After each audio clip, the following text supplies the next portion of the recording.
Welcome deer once, সবাই খুব ভালো আছো নিশ্চয়। Now put your headphones on and concentrate. আজকে আমরা একবিংশ শতাব্দীতে দাঁড়িয়ে আছি। যুগটা হাইটেকের, প্রত্যেকটা মানুষকে এখন ছুটতে হচ্ছে। প্রত্যেকেরই লক্ষ্য একটা সফল কেরিয়ার, আর এই কেরিয়ার করতে গেলে অন্য সমস্ত কিছুর পাশাপাশি যেটা গুরুত্বপূর্ণ সেটা হচ্ছে ইংরেজি বিষয়ে জ্ঞান। একথা তোমাদের সকলেরই জানা। পেশার প্রায় প্রতিটা ক্ষেত্রে, কম্পিউটারে কিংবা মডেলিংয়ে, শিক্ষায় কিংবা এটিকেটে, বিজ্ঞাপনে কিংবা বিপণনে, প্রত্যেকটা জায়গায় ইংরেজির আধিপত্য, একথা অস্বীকার করার কোনো জায়গা নেই। এবং তোমরা জানো, একজন ইংরেজির শিক্ষক হিসেবে আমাকে প্রতিদিন অসংখ্য কোয়ারিজ বা প্রশ্ন সামলাতে হয়। বিভিন্ন পেশার মানুষজন যখন ইংরেজি পড়তে যান তখন তারা বিভিন্ন সমস্যার সম্মুখীন হন, এবং যার ফলে তাদের পেশার বিভিন্ন সিদ্ধান্ত নিতে অসুবিধে হয়, কিংবা কোনো অ্যাপ্লিকেশান লিখতে গেলে, কিংবা তাদের পেশার যে বিভিন্ন বিজ্ঞাপন সেগুলো তৈরি করতে গেলে ইংরেজির ক্ষেত্রে তারা অসুবিধেই পড়েন।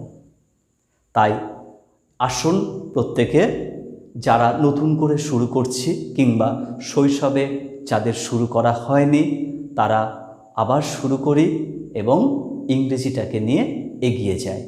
আর আমরা জানি ইংরেজিটিকে নিয়ে এই এগিয়ে যাওয়াটা শুরুই হয় প্রথম টেন্স দিয়ে।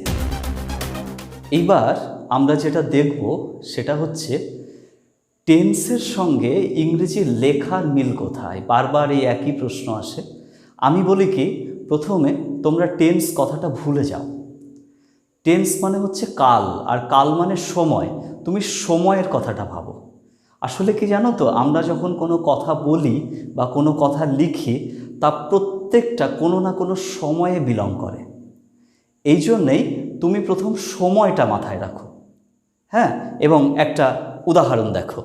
এই যে আমি বই পড়ছি, দেখো আমি বই পড়ছি, এটা বর্তমান মানে অ্যাট প্রেজেন্ট, এই সময় পড়ছি। এইটা কিন্তু আমরা ঠিক করে ফেললাম যে আমি বই পড়ছি। এখানে একটা কাজের কথা বলা হয়েছে, কাজটা হচ্ছে বই পড়া, আর এই বই পড়া কাজটা চলছে বর্তমানে। এই জন্যে আমরা সময়টার নাম দিয়েছি প্রেজেন্ট টেন্স। টেন্স মানে সময়, জাস্ট সময় মনে রাখো, ঠিক আছে? আরও যদি গভীরে আমরা যাই তখন আমরা দেখব এই প্রেজেন্ট টেন্সটারই একটা ভাগ হচ্ছে প্রেজেন্ট কন্টিনিউয়াস টেন্স। আর যখনই আমরা এই প্রেজেন্ট কন্টিনিউয়াস টেন্সটা বার করে ফেললাম, তখনই প্রেজেন্ট কন্টিনিউয়াস টেন্সের একটা স্ট্রাকচার আছে। সেই স্ট্রাকচারটা হচ্ছে S plus be verb plus V plus ING plus object. এবার খুব সহজেই ইংরেজিটা হয়ে যাবে। দেখো, সাবজেক্টকে আমি, আই, বি ভার্ব মানে হচ্ছে অ্যাম ইজ আর, অর্থাৎ অ্যাম বসবে সবসময় আয়ের পরে, আই অ্যাম। পড়া ইংরেজি রিড, আই অ্যাম রিডিং। এবং শেষে হচ্ছে বই, আই অ্যাম রিডিং এ বুক। পরিষ্কার দেখো, আমরা ইংরেজিটা তৈরি করে ফেলতে পারলাম, কিন্তু তার আগে আমাদের এই প্রসেসটা মানতে হচ্ছে যে টেন্স আইডেন্টিফাই করতে হচ্ছে, টেন্সের সঠিক ভাগটা আইডেন্টিফাই করতে হচ্ছে, তার একটা স্ট্রাকচার আইডেন্টিফাই করতে হচ্ছে। এইখানে টেন্সের প্রয়োজনীয়তাটা। আবার দেখো, আমরা কখনো কখনো কনফিউশনে ভুগি যে ঠিক কোন বাক্যটা হবে। আরেকটা বাক্য দেখো, জোরে বাতাস বইছে। আমরা এখানে তিনটি বিকল্প লিখেছি, air blow hard, air blows hard, air is blowing hard. প্রায়শই তুমি একটা কনফিউশনে পড়বে যে ঠিক কোন বাক্যটা সঠিক বাক্য, এবং এই যে কোন বাক্যটা সঠিক বাক্য এটাই তোমাকে টেন্স বলে দেবে। দেখো, এখানে বই পড়ছি, পড়া কাজটা কন্টিনিউ হচ্ছে। একই রকমভাবে জোরে বাতাস বইছে, বওয়া কাজটা কন্টিনিউ হচ্ছে, এবং কন্টিনিউ হচ্ছে মানে সেটা আবার কন্টিনিউয়াস টেন্সে চলে যাবে। হ্যাঁ, সেই কন্টিনিউয়াস টেন্সে যখনই চলে যাবে তখনই এই ফর্মটা আবার চলে আসবে যে জোরে বাতাস বইছে। কি বইছে? বাতাস সাবজেক্ট, বি ভার্ব ইজ, বওয়া ইংরেজি ব্লো, তার সঙ্গে আইএনজি যোগ ব্লোয়িং হার্ড। এবং আমরা বলতে পারি যে জোরে বাতাস বইছে, এটার সঠিক বিকল্প হচ্ছে এয়ার ইজ ব্লোয়িং হার্ড। এইভাবে টেন্স আসলে কি করে, আমাদের কার পরে কি বসবে, যেমন এইটাতে দেখলাম আমরা প্রথমে আমি বসবে, তারপরে পড়ছি বসবে, তারপরে বই। এটা খেয়াল করবে কিন্তু বাংলায় আমি বই পড়ছি, কিন্তু ইংরেজিতে আমি পড়ছি বই। এবং এই স্ট্রাকচারটা কে বলে দেবে, এই স্ট্রাকচারটাই বলে দেবে টেন্স। টেন্স আমাদের এইভাবে নানা রকমভাবে হেল্প করে। তাহলে আমরা আগে কি দেখলাম, আমরা দেখলাম বাংলা থেকে ইংরেজিতে ট্রান্সফর্ম করতে গেলে আমাদের কয়েকটা প্রসেস মেনে চলতে হয়। প্রথম আমাদের সময়টাকে আইডেন্টিফাই করতে হয়, যেমন আমরা করেছিলাম প্রেজেন্ট। দ্বিতীয়, সময়ের কোন পর্যায়ে বা কোন ভাগে আমরা আছি সেটাকে আইডেন্টিফাই করতে হয়। 3 নম্বর, সেই ভাগটা, যেমন প্রেজেন্ট কন্টিনিউয়াস টেন্সের স্ট্রাকচার বা গঠন, সেটা আমাদের জানতে হয়। আর 4 নম্বর, সেই গঠন অনুযায়ী আমাদের বাক্যটাকে সাজাতে হয়। এইবার যেটা আসবে সেটা হচ্ছে এই গঠনটাকে ইমপ্লিমেন্ট করতে গেলে আমাদের ইংরেজিতে কয়েকটা টুলসের প্রয়োজন হয়। এই টুলসগুলো নিয়ে আমরা আলোচনা করছি। দেখো, টুলস অফ টেন্স। প্রথম টুলস অফ টেন্সে আসবে সাবজেক্ট অ্যান্ড অবজেক্ট।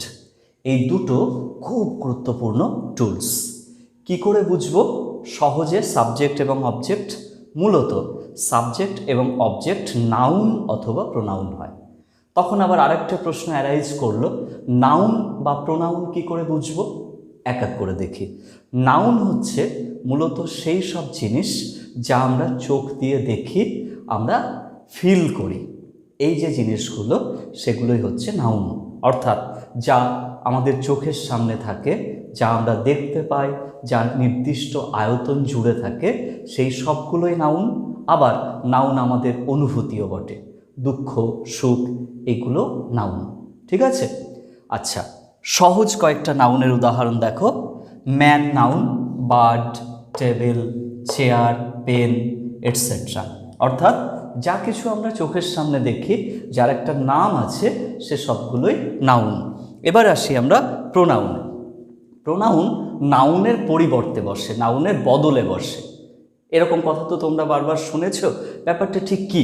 ধরা যাক, সতীশবাবু একজন ব্যবসায়ী। সতীশবাবু রোজ বাজারে যান, সতীশবাবু বাজার থেকে তাড়াতাড়ি বাড়ি ফিরে আসেন, সতীশবাবুর ড্রাইভার এসে যায়, সতীশবাবু তাড়াতাড়ি রেডি হন। এই যে বারবার সতীশবাবু সতীশবাবু সতীশবাবু করছি, তাহলে দেখো আমাদের লিখতে বা শুনতে একটা বিরক্তি আসছে, একঘেয়েমি তৈরি হচ্ছে। তাই আমরা সতীশবাবুটাকে রিপিট করব না। সতীশবাবুর বদলে আমরা বলবো তিনি অথবা তার। যেমন সতীশবাবু একজন ব্যবসায়ী, তিনি রোজ বাজারে যান, তিনি তাড়াতাড়ি বাড়ি ফেরেন, তার ড্রাইভার এসে যায়, তিনি তাড়াতাড়ি তৈরি হন। এক্স্যাক্টলি এইটাই প্রোনাউনের কাজ। তো তিনি, এইগুলো রিপ্রেজেন্ট করে হি, হিজ এবং হিম। তাহলে আমরা পরিষ্কার বুঝে গেলাম যে অবজেক্ট এবং সাবজেক্ট সবসময় নাউন এবং প্রোনাউন হয়। এবার আমরা একটা উদাহরণ দেখব। দেখো, যেমন আই অ্যাম এ স্টুডেন্ট। প্রথমে দেখো, আই, এটা একটা প্রোনাউন, আমাদের আই এখানে সাবজেক্ট। স্টুডেন্ট, ছাত্র, এটা নাউন, এটা অবজেক্ট। পড়াশোনা যারা করে তাদের আমরা ছাত্র বলি, একটা নাম, তাই স্টুডেন্ট নাউন এবং অবজেক্ট। তাহলে এখানে সাবজেক্ট হিসেবে কি বসলো? প্রোনাউন। আবার এখানে অবজেক্ট হিসেবে বসলো নাউন। আবার দেখো দ্বিতীয় সেন্টেন্সটায়, ইয়োর স্টেটমেন্ট ইজ রাইট। এখানে ইয়োর স্টেটমেন্ট, এটা হচ্ছে সাবজেক্ট। ঠিক আছে? এই যে ইয়োর স্টেটমেন্ট সাবজেক্ট, আবার এখানে রাইটটা হচ্ছে অবজেক্ট। তো প্রশ্ন হচ্ছে, আমরা এইভাবে প্রথমে চেষ্টা করব, প্রথম টুলস, খুব গুরুত্বপূর্ণ টুলস, সাবজেক্ট এবং অবজেক্ট আইডেন্টিফাই করতে। আশা করি তোমরা বুঝেছো। এরপর আমরা পরের পর্যায়ে যাব। তাহলে সাবজেক্ট বা অবজেক্ট খুব গুরুত্বপূর্ণ। এসো আমরা আরও ডিটেলে এটাকে দেখে নিই। কারণ সবসময় মনে রাখবে, আমাদের এই প্রসেস অনুযায়ী যেতে হবে। যখনই তুমি স্ট্রাকচারকে ফলো করবে, তখন স্ট্রাকচার সাবজেক্ট বা অবজেক্ট চাইবে, সেই জন্যে আমাদের শুরুতেই সাবজেক্ট বা অবজেক্ট সম্পর্কে একদম ক্লিয়ার ধারণা থাকা প্রয়োজন। চলো দেখি গোল্ডেন রুল নম্বর 1, সাবজেক্ট কি করে বুঝবো আরও ডিটেলসে দেখো। এক, বাক্যের শুরুতে থাকে। সাবজেক্টের একটা প্রবণতা হচ্ছে 99% ক্ষেত্রে সাবজেক্ট বাক্যের শুরুতে থাকে। তাহলে সাবজেক্ট খুঁজতে গেলে লক্ষ্য করো বাক্যের শুরুটা। ওকে। 2 নাম্বার, যার সম্বন্ধে ইনফরমেশন দেয়া হয়, অর্থাৎ সতীশ একটি ভালো ছেলে। এই একটি ভালো ছেলে কার সম্বন্ধে? সতীশের সম্পর্কে। অতএব সতীশ হচ্ছে সাবজেক্ট। তাহলে সাবজেক্ট সেটাই বাকি বাক্যতে যার সম্বন্ধে ইনফরমেশন দেওয়া হয়। নাম্বার 3, কে বা কারা এই প্রশ্নের উত্তর দেয়। বাক্যের ভার্বকে যদি প্রশ্ন করো কে বা কারা, তাহলে তার যে আনসারটা হবে, বহু লোক মেলায় জড়ো হয়েছিল। কারা জড়ো হয়েছিল? বহু লোক। অতএব বহু লোক হচ্ছে সাবজেক্ট। কে বা কারা প্রশ্নের উত্তরে যা আসে সেটা সাবজেক্ট। নাম্বার 4, আগেই বলেছি নাউন বা প্রোনাউন হয়। তাহলে আমরা জানি নাউন বা প্রোনাউনটাকে যদি তুমি আইডেন্টিফাই করতে পারো, অটোমেটিক তুমি সাবজেক্টটাও পেয়ে যাচ্ছ। ওকে।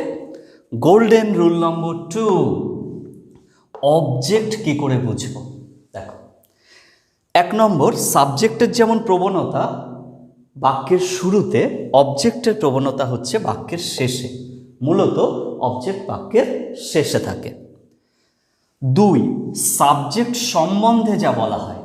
আমি ওই যে বললাম যে সতীশ একটি ভালো ছেলে, সতীশ কি ভালো ছেলে, সেই সাবজেক্ট সম্বন্ধে যা বলা হয় সেইটা হচ্ছে অবজেক্ট। নাম্বার 3, কি বা কাকে বা কাদের। ঠিক আছে, আই লাভ মাই ফ্রেন্ডস, আমি আমার বন্ধুদের ভালোবাসি। তো এই ফ্রেন্ডস কাদের? ঠিক আছে, এই কাদের প্রশ্নের যে উত্তর দিচ্ছে সে অবজেক্ট। 4 নম্বর, নাউন প্রোনাউন কখনো কখনো অ্যাডজেক্টিভও হয়। আগে আমরা যেটা বলেছি, সাবজেক্ট এবং অবজেক্ট উভয়ই নাউন বা প্রোনাউন হতে পারে। I like him, I pronoun, say subject হিসেবে কাজ করছে। হিম প্রোনাউন, সে আবার অবজেক্ট হিসেবেও কাজ করছে। ওকে, আমরা আরও উদাহরণের সাহায্যে বিষয়টাকে দেখে নেব।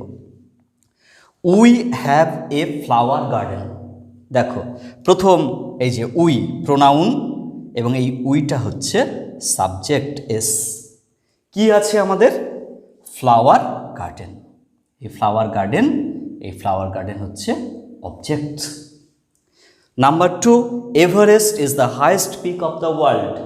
কে highest peak of the world? কে? দেখো, কে প্রশ্নের উত্তর দিচ্ছে? এভারেস্ট বাক্যের শুরুতে। এভারেস্ট একটা নাউন। আবার কি এটা? Highest peak of the world. ঠিক আছে, এই পিক অফ দ্য ওয়ার্ল্ডটা হচ্ছে অবজেক্ট।